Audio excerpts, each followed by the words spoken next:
अगर आपको ऐसा लगता है कि एचआर का रोल बस कंपनी में हंस के सबको वेलकम करना होता है या फिर फन फ्राइडेज अरेंज करना होता है या फिर दिवाली में ग्रेट रंगोली। ग्रेट। अगर आप ऐसा सोच रहे हो कि एचआर का सिर्फ यही मतलब हो रहा है ना, देन आपका एचआर करियर शुरू होने से पहले ही खत्म हो गया है। मीन्स कि हमें उन लोगों के आंखों में देख के भी उनको फायर करना पड़ेगा जो बहुत अच्छा परफॉर्म कर रहे हैं, बिकॉज ऑफ आवर कंपनी का बजट कम है और we have to cut down the cost. तो तब कि एचआर को आके थैंक यू नहीं बोलता। और अगर कुछ एक चीज भी गलत होगा तो सबसे पहला गला एचआर का। तो हेलो एवरीवन, स्वागत है आप सभी का हमारे इस चैनल में। मैं हूं Sarvesh from the world's most advance HR and payroll software company HR Mantra. तो आज की हमारी पॉडकास्ट में हमारे साथ होने वाले हैं अर्चिता एंड तेजल, जो इस एचआर फील्ड में बहुत अच्छा एक्सपीरियंस लेकर आ रहे हैं। सो देखते हैं, उनसे बात करते हैं। So hello Archita and Tejal, कैसे हो आप लोग? आप कैसे हो? I am also very good. तो the first thing I wanted to ask you is, जो बिजनेस स्कूल्स में एचआर कहते हैं कि उन्हें इस फील्ड में आना है क्योंकि they wanted to interact with people, they want to talk very much with people, उन्हें लोगों से मिलना पसंद आता है, they are the love people, मतलब उनको बहुत पसंद है लोगों से बातें करना। तो ऐसी चीज़ें जब आप अपने करियर में सुनते हो या किसी एचआर से सुनते हो तो आपको क्या फील होता है? ये तो सबसे पहले जो पीसफुल वाले ऐसा इमेजिन करते हैं, एकदम मस्त रोजी रोजी ड्रीम बना के रखे अपने माइंड में कि एचआर में तो बस ये सारी चीज़ें करने रहती है, दे हैव टू जस्ट उनको गेम्स खिलाने रहते हैं, एंकर रंगोलीज बनानी रहती है, then they are staying in a bubble. So it is like कि एचआर के अंदर और भी बहुत सारी चीज़ें हैं। जैसे कि जब हम लोग बात करते हैं सैलरी क्रेडिट होने की, देन जब सैलरी क्रेडिट होती है then everybody is happy, but when it is not credited on time, then that's become the issue. HR का ही आता है। That culprit is the HR. Yeah, culprit is the HR. But the thing is, वहाँ पे business भी loss में कभी कभी जाता है, कभी कभी प्रॉफिट में जाता है। As per that, सैलरी आपको टाइम पे क्रेडिट होती है या फिर कभी कभी टाइम पे नहीं क्रेडिट होती है। So that is the thing. And the second one is जो बोलते हैं कि HR, like people love to come in HR because HR is an extrovert field. You have to talk to a lot of people, right? So ऐसा है, but that is only a 10% of the reality. बाकी का जो 90% of reality is way too different. So जो लोगों का believe है कि एचआर बस कंपनी में लोगों को वेलकम करता है, दिवाली के टाइम पे रंगोली बनाता है, that is not totally the thing जो लोग सोचते हैं। ओके, Yes, because जब हम लोग एज एचआर एक हायर लेवल ऑफ पोजीशन पे पहुंचते हैं तो वहाँ पे बहुत सारी चीज़ें होती है डील करने के, लाइक न सिर्फ पॉलिटिक्स हो गया, मैनेजर होता बर्डन होता है कि अगर उसको बहुत से कुछ बर्डन पड़ रहा है कि इतने चाहिए तुमको ज्वाइन, तो वो इनडायरेक्टली हमारे पे ही आता है, वो ताबे सबको ही कंप्लेन करनी पड़ेगी। और इन केस अगर हमने कोई ज्वाइन ही लाया और अगर उसने अच्छे से काम नहीं किया तो भी नाम हमारा ही आता कि तुम कैसे ज्वाइन ही करेंगे।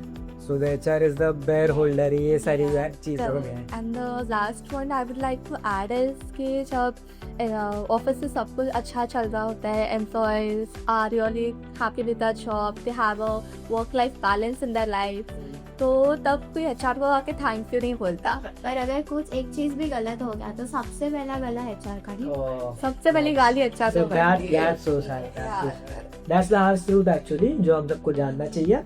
ठीक है, so the next thing is कि लोगों का ऐसा भी बिलीफ है कि एचआर कभी किसी के दोस्त नहीं बन सकते हैं। एंड द थिंग इज कि एचआर लोगों को बहुत एक लोनली जॉब लगता है क्योंकि उनको उनके ही अपने वर्क फोर्स में रहना है विदाउट किसी के साथ इंटरेक्शन किए बिना। सो ये फ्रेंडली नेचर एचआर का क्यों नहीं होता, मतलब ये बिलीफ है बहुत से लोगों का, तो इस पर आप क्या कहोगे? Okay, then let's be totally honest. This is 100% true. It's true. Yeah, it's true. Because HR एक ऐसी पोजीशन है where you have to deal with n number of employees, whether it's 100 to 100, because you are responsible to hire them, right? तो जब friendship की बात आती है, we have all the confidential information stored within us.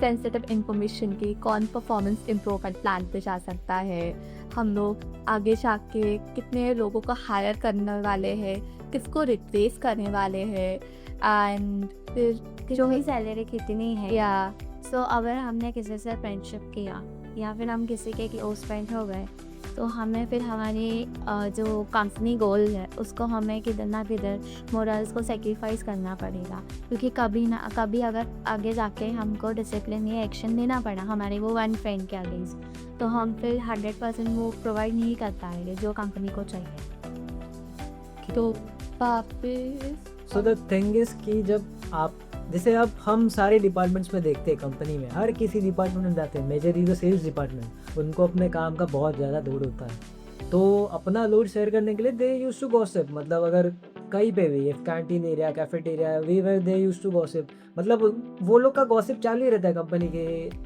Head management के साथ या फिर एनी ऑफ द हायरार्कीज। तो वो वैसा तुम लोग उस चीज़ को कैसे हैंडल करते हैं, क्योंकि एचआर्स को भी तो ऑब्वियसली स्ट्रेस तो होता ही है अपने काम का, then how you guys handle that thing? या इट इज़ करेक्ट कि एचआर्स को भी स्ट्रेस होता है।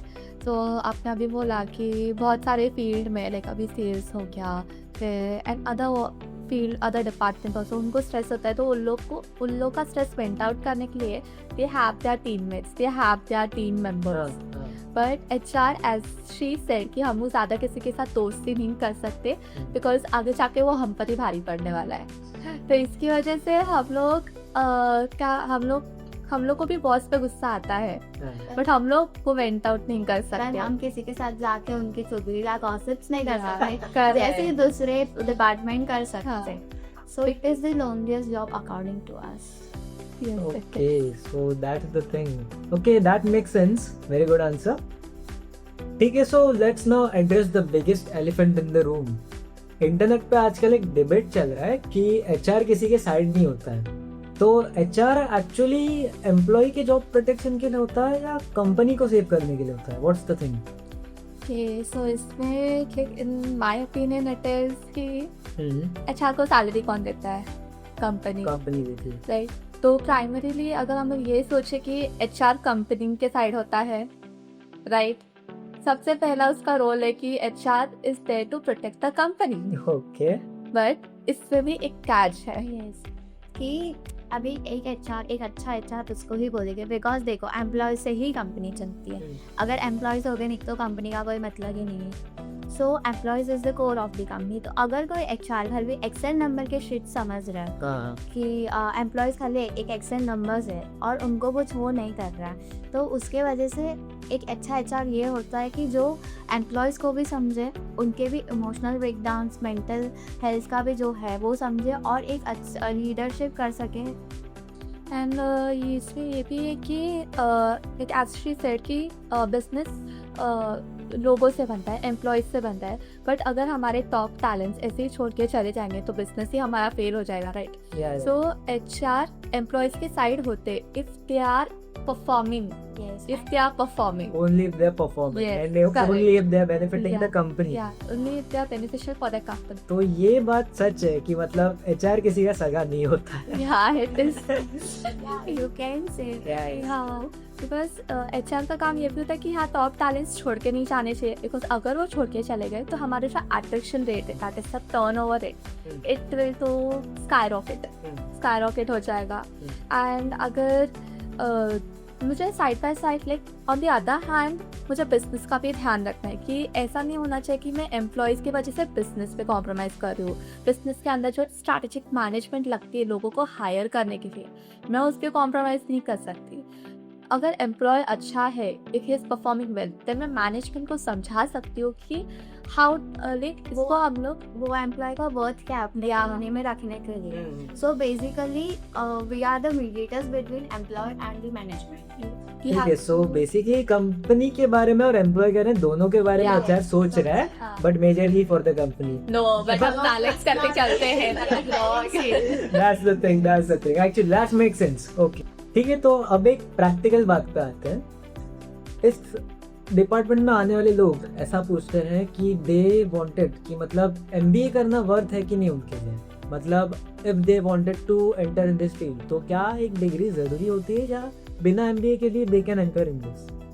ओके, सो बात करते हैं एमबीए इन एचआर की। या it is worth it, but अगर आप टॉप टियर 1 में से कर रहे हो, लाइक XLRI हो गया, MBI हो गया, TISIS, SCM, HRD, so this are top colleges. Because यहाँ से जब हम ग्रेजुएशन करते हैं, लाइक पोस्ट ग्रेजुएशन करते हैं, देन वहाँ लाइक ये कॉलेजेस के साथ जो कंपनीज टाई अप करते हैं, they are very top companies, and इसकी वजह से उनका जो पैकेज होता है इट इज़ 15 to 25 LPA या LPA। सो या अगर हम लोग टॉप tier 1 कॉलेज में से करें it is definitely worth it. और अगर हम लोग को HR रोल में कोई ऐसा स्ट्रैटेजिक रोल चाहिए या फिर कॉर्पोरेट लैडर क्लाइंब करना है टॉप tier 1 कॉलेज में से, it is definitely worth it. और अगर टॉप टियर कॉलेज से ना करके if they wish to second या third tier for some reasons, if second या थर्ड टियर कॉलेज से जब लोग करते हैं then what will happen? Okay, if अगर कोई tier 2 या tier group 3 से कर रहा है, हाँ। tier 2 से मैक्सिमम आपको 6 to 10 लाख का पैकेज मिल सकता है। 6 to मतलब it creates a very huge Yeah, gap. difference. Yeah, So yeah. means you can't climb the ladders fast. And tier 3 की वो खाली आपको डिग्री दे रहा है, वहाँ पे भी Okay. आपको पैकेज हो सकता है, बट इट डिपेंड्स ऑन कि 3 to 4 लाख, वो भी आपके स्किल्स पे डिपेंड करता है, बिकॉज खाली tier 3 कॉलेजेस आपको खाली डिग्री दे। सो एक और एक कंफ्यूजन है यहाँ पे कि एनी ऑफ द फ्रेशर अगर वो MBA करना चाहता है तो वो MBA करने के पहले उसे प्रायर एक्सपीरियंस होना चाहिए काम का, या विदाउट एनी एक्सपीरियंस भी वो MBA कर सकता है? कि पर्सनली आई वुड प्रेफर कि फ्रेशर्स को अगर जाना है तो उनको 1-2 साल का वर्क एक्सपीरियंस लेके जाना चाहिए MBA। Okay, it's for the betterment. या या जब हम लोग पढ़ते हैं it's like mostly it is theories, right? Theories में आप लोग ज़्यादा से ज़्यादा समझ सकते हो, हाँ। बट एक्सपीरियंस में you see the reality, action में क्या है, how you deal with the employees and all those things. And because कि आपका एक्सपीरियंस क्यों लेना चाहिए, माई पर्सनल ओपिनियन है कि अगर आप एक्सपीरियंस ले रहे हो 1-2 साल का और उसके बाद अगर आप MBA कर रहे हो तो इट वुड बी कि आपको पता चलेगा कि कॉर्पोरेट रियलिटी क्या है। बिकॉज अगर आप डिग्री लेके फ्रेशर एज पास आउट हो रहे हो तो आपको पता नहीं कि कॉर्पोरेट वर्ल्ड में क्या चलता है, बिकॉज बुक खाली आपके पास बुक नॉलेज है और कुछ आपके पास रियलिटी नहीं। एग्जैक्टली। सो इसके लिए माई एक्सपीरियंसेस कि आपको लेना चाहिए 1-2 साल का एक्सपीरियंस, तो आपको ये भी पता चलेगा कि कैसे क्लाइंट से डील करना है, एम्प्लॉयज से कैसे डील करना है, कोई भी कैंडिडेट आ रहा है तो उससे कैसे डील करना है, और बॉस का प्रेशर कैसे नहीं करना है। So actually the thing is exactly, मतलब अच्छा लगा ये बात मुझे, क्योंकि कॉर्पोरेट को पहले जानना चाहिए किसी भी HR को। That's your thing is correct. And it's the thing is कि एकदम जंग पहले लगना चाहिए उसमें, हाँ, बाद में उसे yes, जाना चाहिए। सोचना That's चाहिए। the thing. Okay, so looking ahead, things are changing very fast. अभी आजकल AI आ चुका है, सब कुछ ऑटोमेट हो रहा है, and HRs are also insecure in their field. जैसे आप जानते हो आजकल बहुत सारे HR सॉफ्टवेयर भी आ गए। That's what we are having. हमारा भी HR सॉफ्टवेयर है। तो ये आपको क्या लगता है, मतलब इन द ईयर, आज से 4-5 साल बाद, मतलब इन द ईयर 2030 HR आपको कैसा दिखता है, कैसा रहेगा? How does this thing department evolves, क्या लगता है आपको? Okay, so like 50% it is true and 50% कुछ और है। लाइक HR के जो ट्रांजैक्शनल जॉब्स रहते हैं, लाइक रेज्यूमे स्कैन करना, पेरोल कैलकुलेट करना, ऑनलाइन कंप्लायंस, ये सब 100% ऑटोमेट हो जाएंगे। Okay. तो बेसिकली जो काम बोर होके करते हैं हम, specially resume scanning, that will be completely automated. सब कुछ अगर ऑटोमेट हो जाएगा तो AI फिर HR क्या करेगा? नहीं, HR सब कुछ ऑटोमेट हो सकता है, बट जो ह्यूमन से कनेक्ट करना है वो तो AI नहीं कर सकता है ना। मतलब जैसे कि डेटा एनालिसिस करना, वो तो AI नहीं कर सकता। अभी डेटा आपको दे सकता है AI, बट Yeah, उसको कैसे ह्यूमन से कनेक्ट करना है या उसको कैसे एनालिसिस करना है वो AI नहीं कर सकता। So basically in 2030 when AI will come, तो HR का काम ये होगा कि वो डेटा को लेके उसको एनालिस करके एम्प्लॉयज़ के ह्यूमन रिसोर्सेज, मतलब ह्यूमन बिहेवियर को साइकोलॉजी से कनेक्ट करके आगे बढ़ना है। तो बेसिकली HR का काम ड्रिवन होगा psychology with human connecting with data analysis. अच्छा, सो AI, आपका कहना ये है कि AI is not totally getting human, मतलब HR का जो काम है, जो ह्यूमंस को समझने का काम है, वो HR का ही रहेगा, and it will help us in predictive analysis it will help us. It will help us. Data driven होगा, but Okay. it will help us. Okay, that's very best thing about this thing कि AI actual में सबकी job नहीं खा रहा है। Yeah, correct. Yeah. But HR is safe. HR is safe, yeah. तो इतना सब सुनने के बाद तो जो HR फ्रेशर्स हमारा वीडियो देख रहे हैं वो तो डर गए होंगे, एंड उनके मन में भी सवाल उठा रहेगा कि ये करियर आखिर बना किसके लिए है, एंड बेसिकली क्या स्किल्स चाहिए इस करियर में आने? सो बेसिकली डरने की कोई ज़रूरत नहीं है, एक रियलिटी चेक ज़रूरी है। सो HR करियर उन लोगों के लिए है जिन्हें बिजनेस स्ट्रेटेजी समझ आती है, जो बोर्ड मीटिंग में लीडरशिप इन्फ्लुएंस कर सकते हैं। मतलब बॉस को अगर वो चीज़ को समझाना है तो समझा सकते हैं, उनके अंदर लीडरशिप क्वालिटी होनी चाहिए। कैंडिडेट्स का इंटरव्यू लेते टाइम वो कॉन्फिडेंट होने चाहिए। And there are basically 3 types survive करने के लिए इम्पॉर्टेंट है, an iron stomach, business acumen and detachment.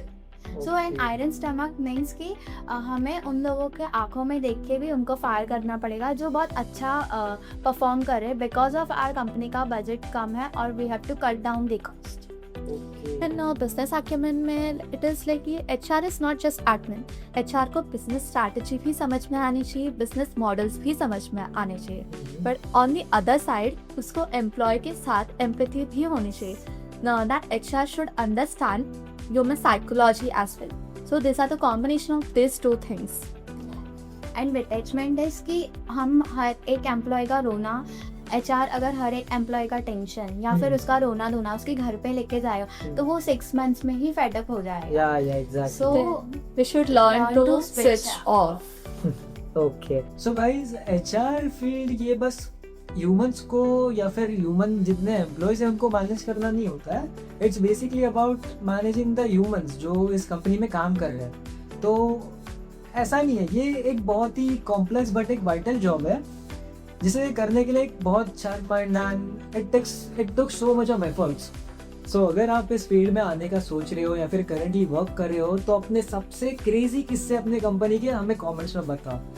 Channel को हमारे श्योरली शेयर करना, सब्सक्राइब करना एंड अगर ये वीडियो पसंद आए तो इसे लाइक करना and yeah see you in the next one.